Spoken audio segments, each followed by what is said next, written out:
Dobrodošel v dnevnem podkastu, kjer raziskuješ najpomembnejša vprašanja življenja skozi misli in nauk starih stoikov, kot so Seneca, Epiktet in drugi. Vsak dan ti prinaša novo lekcijo o življenju, prilagojeno za človeka v modernem času. Današnja stoična misel je od Musonius Rufus, predavanja. Verjamem, da je dober kralj že od samega začetka in po nujnosti filozof, in filozof je od samega začetka kraljevska oseba. Konec citata. Sledi kratka razširitev te misli za modernega človeka.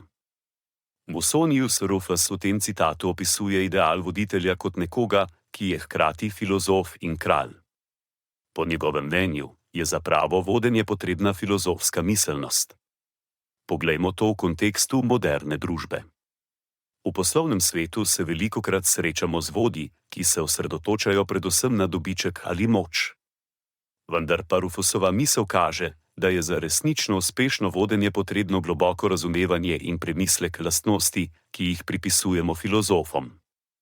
Na primer, menedžer, ki uporablja filozofski pristop, bo poskušal razumeti, zakaj se določene stvari dogajajo v podjetju, namesto da bi se osredotočil samo na končne rezultate.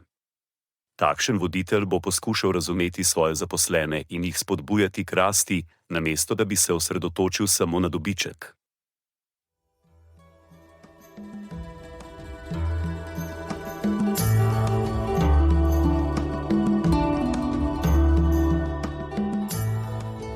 Kot pravi Seneca, nič ne osrečuje toliko kot ljubeča in zvesta prijateljstva.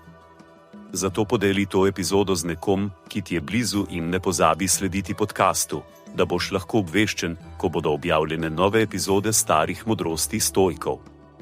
Želim ti polno preizkušenj in poguma v tem dnevu.